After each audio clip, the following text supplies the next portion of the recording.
Povo de Deus, boa noite. Só quem está vivo aí, boa noite. Paz do Senhor Jesus. Queridos, eu quero convidar vocês de imediato a abrir a Bíblia em Isaías, capítulo de número 6, onde nós vamos estar fazendo a nossa leitura nessa noite, para assim trazermos uma mensagem ao coração da igreja. Enquanto você procura, eu quero orar a Deus, pedir que Ele nos conceda mais uma vez a sua graça para pregar nessa noite. Querido Deus e eterno Pai, eu te glorifico pelas pessoas que aqui estão e pelas pessoas que estão nos acompanhando, meu Pai, agora na sua casa. Meu Deus, bendito seja o Senhor, que tem nos dado vida, Senhor, em dias onde muitos têm perdido a sua vida. Deus, nós te glorificamos porque estamos de pé, podendo te cultuar, louvar o Senhor na beleza da tua santidade. Meu Deus, que a sua presença, que já é real nesse lugar, meu Deus, possa ainda se intensificar, fazendo arder o coração de cada crente aqui nessa noite.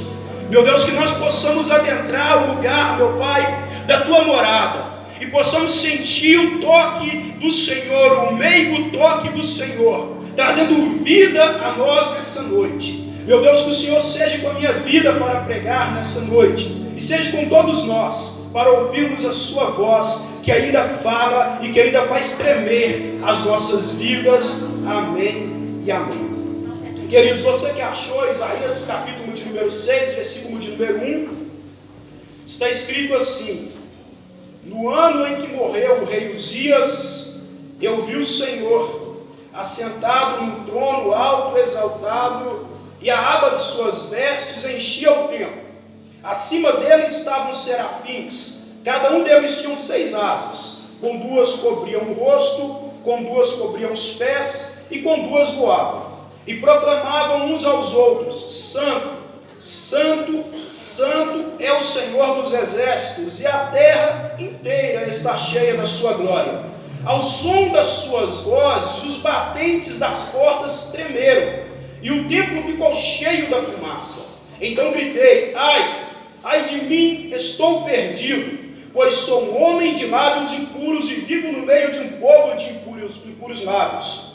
Os meus olhos viram o Rei, o Senhor dos exércitos. Logo, um dos serafins voou até mim, trazendo uma brasa viva, que havia tirado do altar com uma tenaz. Com ela, tocou a minha boca e disse: veja isto, tocou os seus lábios. Por isso, a tua culpa será removida, e o seu pecado será perdoado. Então ouvi a voz do Senhor conclamando: quem enviarei? Quem irá por nós? E eu respondi: eis-me aqui, envia-me a mim. Ele disse: vá e diga ao povo. A igreja diz amém. Amém. Você pode se assentar. Coloque a sua Bíblia aí perto de você. Queridos, o tema das primícias aqui do grupo de missões, e eu quero desde já agradecer à equipe de missões pelo convite, agradecer ao pastor por abençoar a minha vida para ministrar aqui mais uma vez. Muito obrigado, louvado seja Deus por isso. E o tema é esse: eis-me aqui.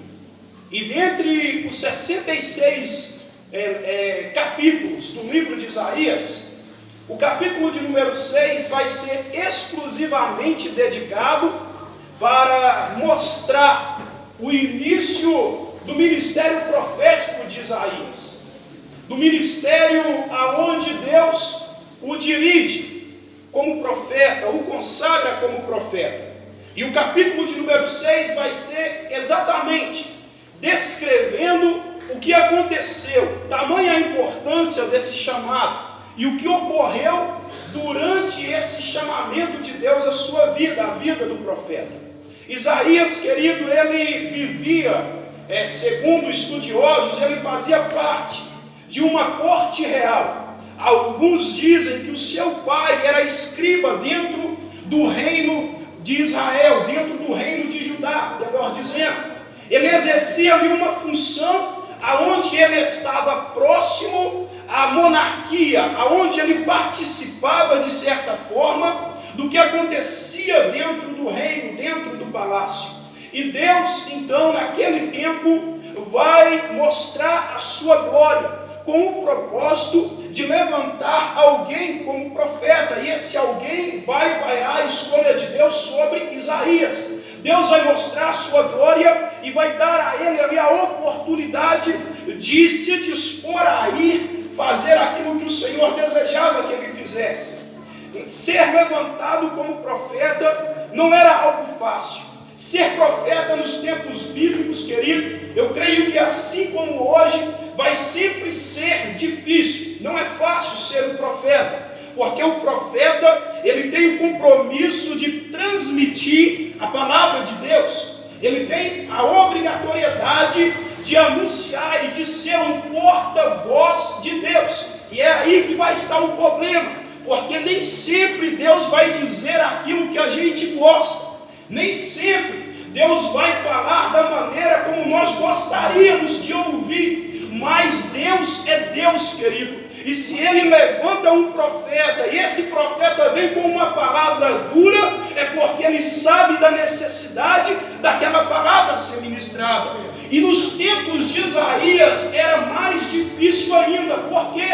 Porque Isaías não vai profetizar como Jonas profetizou em Nínive, no meio de um povo que não conhecia a Deus, que vivia em pecado e não conhecia a Deus. Não, Isaías vai ser profeta no meio de uma geração que achava que conhecia a Deus, no meio de um povo que não ia ao templo cultuar. Pelo contrário, era um povo que adentrava o santuário. Era um templo onde haviam sacerdotes que apresentavam sacrifícios. E daí a dificuldade, porque uma coisa é a gente chegar a alguém que sabe que é um pecador, que sabe que precisa vir para Jesus e dizer para ele: meu amigo, Jesus é a única solução para a sua vida, venha para Ele, Ele está de braços abertos para você. Uma coisa é chegar a alguém assim, outra coisa é chegar diante de alguém como profeta, diante de pessoas que acham que estão salvas, que acham que estão puras, que acham que estão santas, mas na verdade diante de Deus estão desprezadas, desprezíveis por causa da maneira como elas estão vivendo.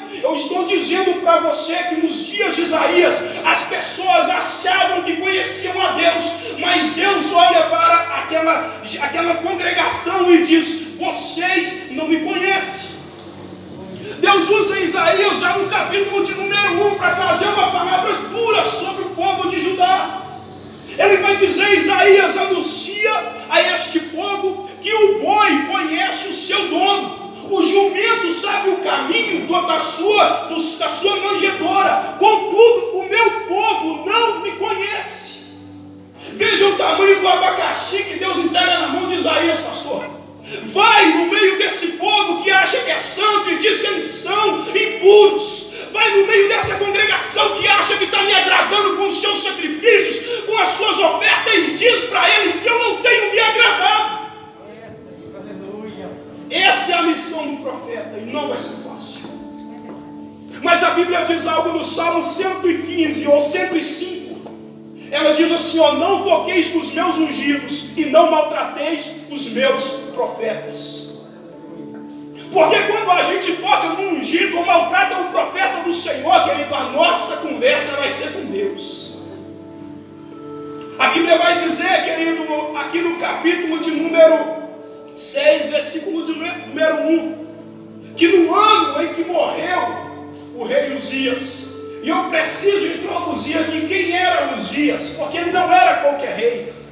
Ele foi alguém que reinou sobre a nação de Judá. O reino foi dividido, havia o reino do norte e o reino do sul. E esse reino do sul era Judá, com a sua capital, Jerusalém. E durante mais de 50 anos, Uzias reinou sobre esse reino de Judá. Mais de 50 anos.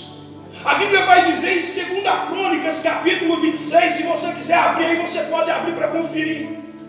A Bíblia vai dizer, querido, que Uzias, quando seu pai morreu, ele foi tomado pelo povo com 16 anos, pastor, para ser rei em Israel.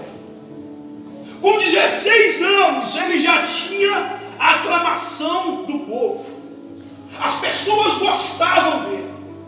As pessoas queriam ele como E ele então vai ser empossado como rei. E ele vai começar de uma maneira maravilhosa, que eu acho lindo, pastor, porque a Bíblia vai dizer que Uzias fez o que era reto diante do Senhor. A Bíblia vai dizer que ele começa o seu reino não ignorando a Deus, pelo contrário, reconhecendo que ele dependia e precisava de Deus para conduzir a nação de Israel. O início dele vai ser maravilhoso, porque a Bíblia vai dizer que, supervisionado por um profeta chamado Zacarias, nos dias de Zacarias, ele anda, ele serve, ele teme ao Senhor. E o nosso andar tem que ser sempre assim, no temor, na reverência daquele que é santo. E Uzias começa dessa maneira. A Bíblia vai dizer que ele prosperou. A Bíblia vai dizer assim, ó, enquanto buscou ao Senhor, ele prosperou. Ele não prosperou para buscar a Deus, enquanto seguiu ao Senhor, diz a Bíblia, que Deus o fez prosperar. Está no texto, 2 Crônicas 26, você pode acompanhar. Ele não busca o Senhor para prosperar, mas quando ele se dispõe a buscar o Senhor estende as mãos e abençoa a vida dele, fazendo ele prosperar. Aleluia. Quando você vem ao Senhor com um coração puro, o único propósito seu é ser reto, é andar diante do Senhor. Eu acredito que Deus ainda abre os céus e faz prosperar, faz a gente querer alcançar coisas que a gente nunca imaginou que poderia alcançar nele. A Bíblia vai dizer que aquele homem passou, uma das primeiras coisas que ele faz é enfrentar os seus inimigos, aos quais haviam tomado territórios nos dias do seu pai. Ele vai lá e prospera, vence os seus inimigos. Aleluia. A Bíblia vai dizer que ele também prospera construindo, edificando cidades. A Bíblia também diz, pastor Adilson, que ele vai prosperar na agricultura, ou seja, ele vai criar condições para que a terra onde ele estava fosse fértil, fosse próspera, e a terra produzia coisas abundantes sobre Israel, sobre Judá. Queridos, a Bíblia vai dizer que ele prosperou na área militar. Ele tinha um exército que ninguém mais tinha igual. Ele construiu armas para o pastor Jeff, que para a sua época eram armas tecnológicas. Ele construiu coisas que ainda não existiam na sua época, porque Deus o fez prosperar. Deus o fez prosperar. Deus faz prosperar, querido.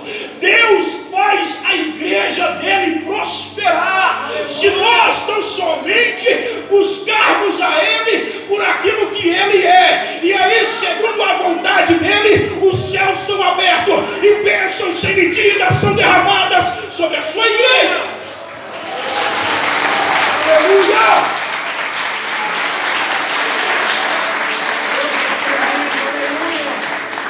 Se por um lado é lindo ver o início, a trajetória de Uzias, é triste ver o seu final.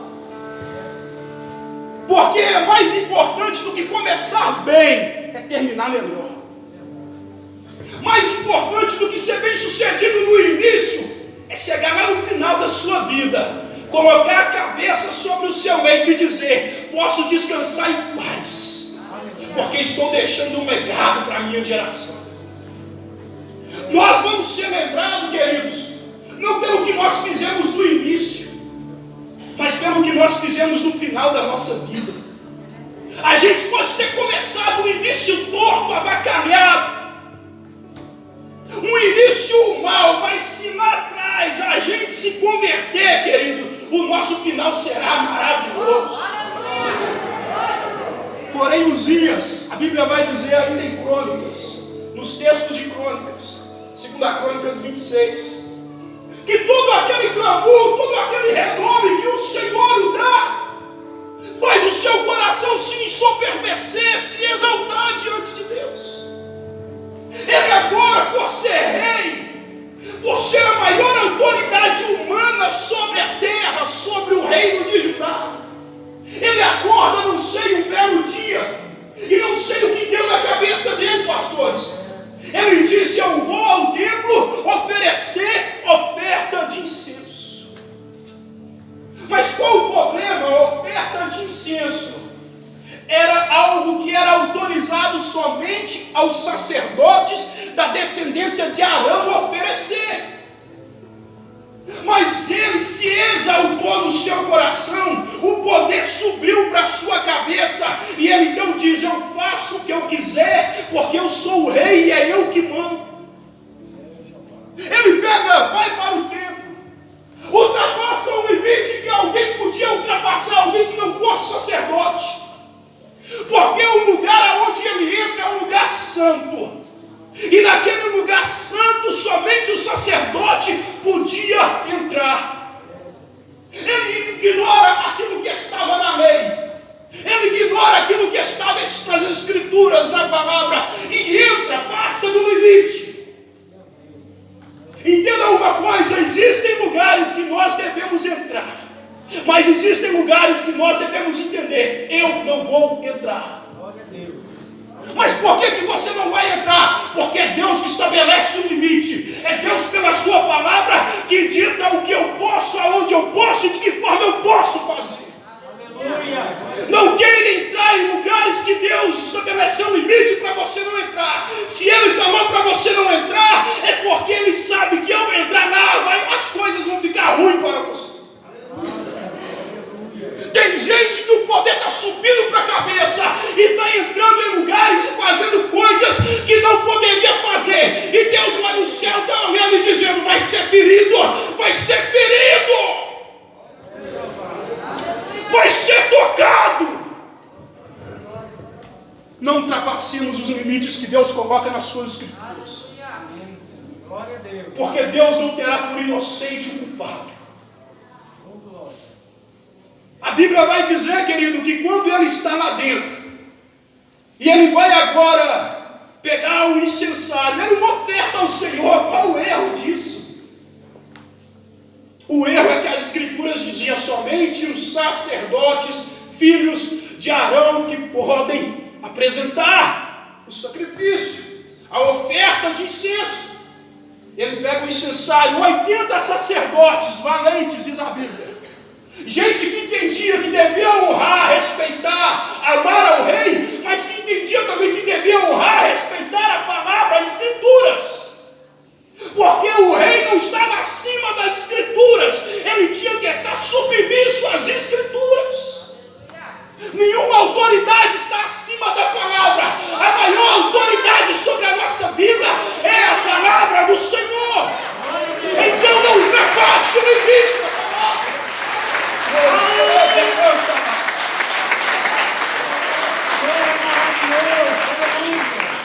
Diz a Bíblia Sagrada que ele ignora, ele fica com raiva dos sacerdotes, ele se indigna com os sacerdotes e ele vai querer oferecer a oferta mesmo assim. Tem gente que mesmo você falando aí não faz, mesmo recebendo conselho pastoral dizendo não faz, mesmo Deus levantando alguém e dizendo: ei, toma posição, toma cuidado, não faz. A pessoa, ao invés de considerar o que está sendo dito a ele, ele fica com raiva de quem está dizendo para ele a verdade.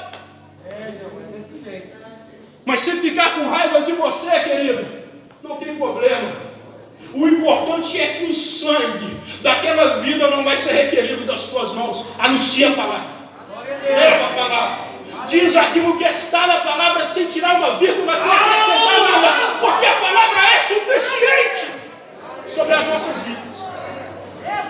Diz a Bíblia Sagrada que ele fica irritado, então ele vai oferecer. A hora que ele vai oferecer, diz o texto, ele é ferido por uma lepra na sua testa. Aparece uma mancha na sua testa. E daqui a pouco o seu corpo vai ser tomado. A hora que ele vê aquilo, ele entende: é Deus.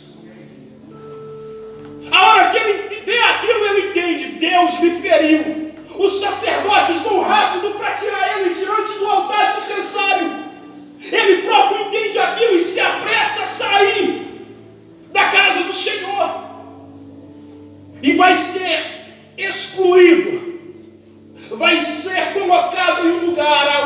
vai ficar até o dia da sua morte. Queridos, Deus ainda é Deus. Deus é santo. Eu acho que tem hora, assim como Isaías, que a gente acha que a santidade de Deus é uma coisa, mas quando se revela a nós entendemos que é totalmente outra. É muito mais além daquilo que nós podemos imaginar. E ele infligiu algo que ele não poderia ter infligido. Deus o fere, ele é afastado, e ele vai morrer. E Isaías vai dizer, no ano que morreu o rei Uzias, aqui eu entendo que a Bíblia me dá condição de conjecturar. Quando diz no ano, não diz que foi depois e não diz que foi antes. Sendo assim, a Bíblia me concede a oportunidade de conjecturar, tendo sido antes ou tendo sido depois. Entendamos que tenha sido depois da morte do rei Uzias. Isaías vai dizer, no ano que morreu o rei Uzias, eu vi o Senhor assentado num alto e sublime trono. Eu imagino, por ser alguém querido, até mesmo por Isaías, que Isaías vai ao templo para orar, para apresentar a Deus a sua oração. E o lugar que Isaías provavelmente vai orar é o pátio do templo. E lá no pátio do templo, querido, a glória, o céu vai se abrir. Ele não vai ver esse céu azul, ou agora esse céu que está tomado pelo legume da noite. Não! Ele vai ver o céu se abrir, ele vai ver o céu do lado de dentro. É o que eu e você precisamos. Nós precisamos ver Deus de uma forma, querido, que venha temor no nosso coração e a gente entenda que Deus ainda é Deus e o que Ele requer é algo de nós, e esse algo que Ele requer de nós é santidade. No ano que morreu o rei Uzias, eu imagino Isaías agora lá no templo, e quando ele começa a orar, o céu se abre, a glória de Deus é vista por ele. Ele vai dizer isso, querido, ali no texto que nós lemos, que ele viu o Senhor assentado em um alto e sublime trono. Ele entendia a linguagem real, ele sabia o que um trono significava, ele entendia o que emanava no trono, pastor Jefferson. Ele sabia o que significava a autoridade de trono, porque ele fazia parte, compunha a corte real. Eu imagino agora Israel em uma instabilidade, sem saber como é que seria o novo governo, a transição que aconteceria. Quando nós vemos que o país vai trocar de presidente, há sempre uma instabilidade instaurada, porque não se sabe como é que aquele governante irá atuar. Aí, querido, Isaías está olhando e o cenário é esse. Como é que vai ser agora? De que maneira que vai ser agora? De que forma vai ser agora? O coração, quem sabe, cortado por causa da perca de um rei importante na história de Judá. E é nesse cenário de perca, de dor, de incerteza, de insegurança, que Deus mostra a sua glória, dizendo para Isaías, mostrando para Isaías o céu do lado de dentro. Se você não entendeu, eu vou dizer com mais clareza. Nós estamos vivendo tempo de dor, tempo de perda, tempo, querido, de instabilidade no nosso cenário econômico e político, mas Deus se mostra para Isaías assentado no trono, dizendo: há incerteza no trono aí na terra, aqui não tem certeza. Há insegurança no trono na terra, aqui não tem segurança. Há problema aí, aqui não tem problema. Eu estou assentado no trono. Deus está no trono. Deus está sentado no trono de glória, e de lá ninguém remove ele. Aqui na terra, governantes vêm, governantes vão, vem situações ruins, vem tempos bons, mas lá no céu o governo pertence ao Rei da Glória. De lá ele não é tirado, ninguém o ameaça. Ele é o mesmo ontem, é o mesmo hoje e eternamente.